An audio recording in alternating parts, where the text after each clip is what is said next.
Alright, I'm here with Matthew Bishop and Side Try. Hey. Did I get that right? Yep. How are you guys? Alright, I know I'm doing good. We got a 2v2 here. You guys are respectively 1 and 2 in the Shogun Ladder right now, right? Yep. So, you sent me this replay. Why this one in particular? Because we had just recently played it. And well, I think this kind of ranked up against, or matched up against, the current, I think he's the current rank 3 in the Shogun Ladder. Is that correct? Or up he's there? 4. He's 4. We're talking about hype right now. He dropped down to 4. Yeah. Yeah. Kind of there of the yeah, the Hype and his buddy, and they're 9th in the 2v2 land. Now, from what I know about Hype, he loves Eshigara units. They're pretty good clan. They're pretty. Okay, well, we weren't even aware of that, but yeah, I wanted to mention that. I could kind of see that. We were surprised when we got matched up against these guys, and we saw a bunch of, because they're high ranked, and we saw a bunch of these light units that you get, you know, as soon as you're rank 1.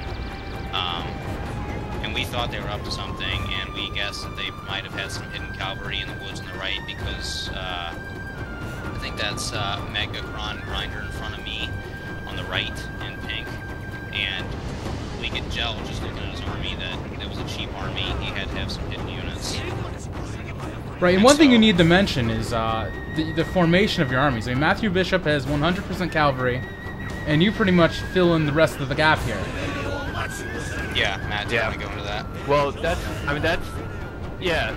something that, you know, I've actually been called cavalry spammer like multiple times in these 2v2s, but the thing is, like, I don't play cavalry spam or cavalry all full 100% cavalry in 1v1s. It wouldn't work if I went up against my guy with just cavalry. I would get destroyed. So applies our army. You know, if I'm only focused on cavalry, then I can focus all my retainers on cavalry, and I have like a one-set trained mind. We simplify the game by doing that. Whereas it makes it an easier game for us. It simplifies it for each of us. We basically each have one task or 1 or 2 tasks. And that's been our strategy from the start of this game. Is Matt focuses on cavalry, I focus on infantry. Now, like he said, it does let us maximize retainers. I have all sword and spear retainers, you know, bonus retainers, and Matt has all cavalry bonus retainers. If you had a mixed army like the guys we're going up against, you're going to have 1 or 2 units that might not have any bonuses or perks from any retainer abilities. And the thing about it is, if we didn't work together, we would lose every match, and we have lost before, because that's how our army's set up. Like it maximizes simplicity in each of our tasks. But if we don't have great teamwork, great communication, then my cavalry charges are too late or too soon. You know, that we'll lose. So, you know, it's simpler, but at the same time, it promotes really well teamwork. You know, really encourages teamwork, which yes, you know, I think is vital for this game. If you're not on the same page with your clanmate and you go up against 2 good people, you're going to lose. And so, like right now in the battle, as you can tell, what we always do typically is Simon engages, and then I try to find weak points and exploit them. And I try to engage one of the enemies. We try to make it a 2-on-1 battle, which is basically what we're doing right now. And we also, if you notice, I kept my general close to the battle line just to keep my units' morale up. You know, the radius of your general's morale, you know, field, whatever you want to call that, falls outside. Units are going to get demoralized so fast. So you try to keep them as close to the, you know, in front of the battle line as possible, but you want to keep them protected as well. And as you can tell, you're always watching out for, you know, stray cavalry units that are going to try to charge your general, or units that they break off the battle line to try to attack your general.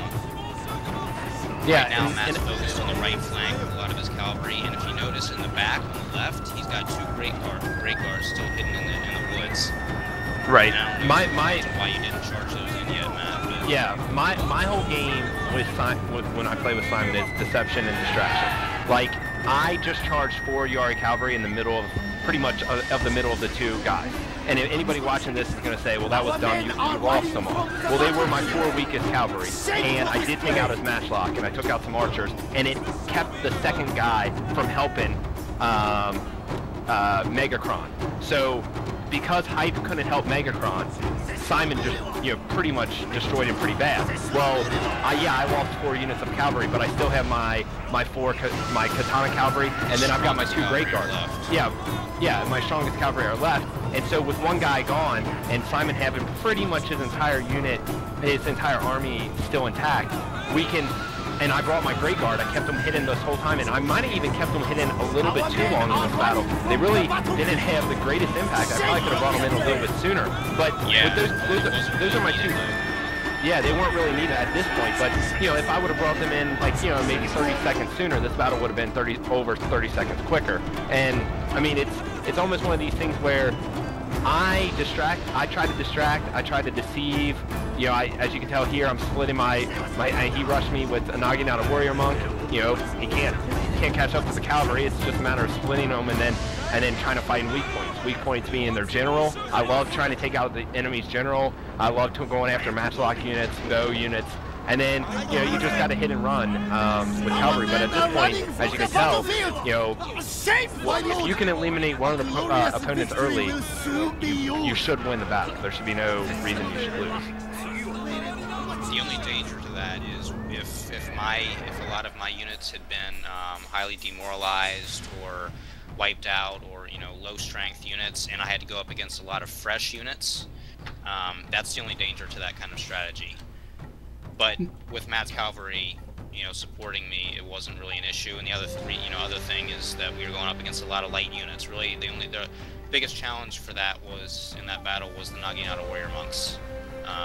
Most of my army was Naginata Warrior Monks to start with, and they only had maybe 2 or 3 units of Naginata Warrior Monks. I had maybe 6 or 7.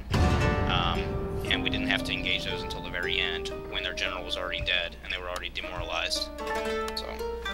No, I mean, that makes perfect sense. I mean, this is not uncommon in regular multiplayer RTS games where one guy takes hold of, the ranged units, another one takes the melee. I mean, it works out perfectly in this game too when you take the cavalry, because Matthew, I mean, if anybody knows, when you play multiplayer, the cavalry is the hardest thing to multi-manage in this whole game because they're so fast and they move quick. Well, every other unit, they trot along, and you have to micromanage every little thing about them. And I think what you guys are doing makes a lot of sense, and obviously it's working because you're 1 and 2.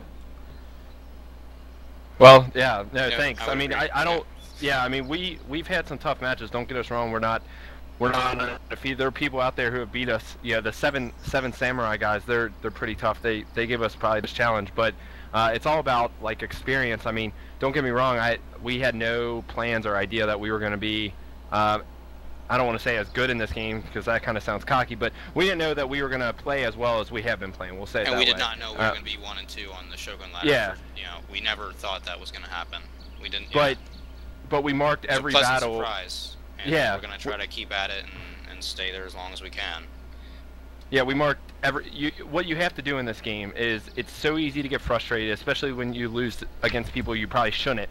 But you have to mark down everything as a learning experience, and if you can do that, then you're going to get better, and you're going to be able to catch your mistake a second time instead of foolishly making it.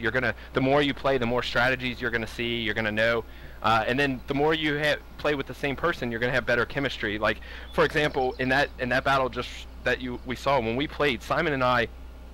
We actually didn't have to talk too much in that battle because we've played so much together that we know what the other person's going to do before they actually even do it. Like, we just kind of have that chemistry involved, and that just goes with the territory when you play with someone as much as we have.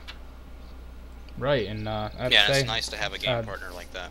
I mean, this is a great replay, great play. I mean, you have the top 4 people in this one, and one other guy, which is probably his friend. I mean, that's great. I want to thank you guys for even showing this to me.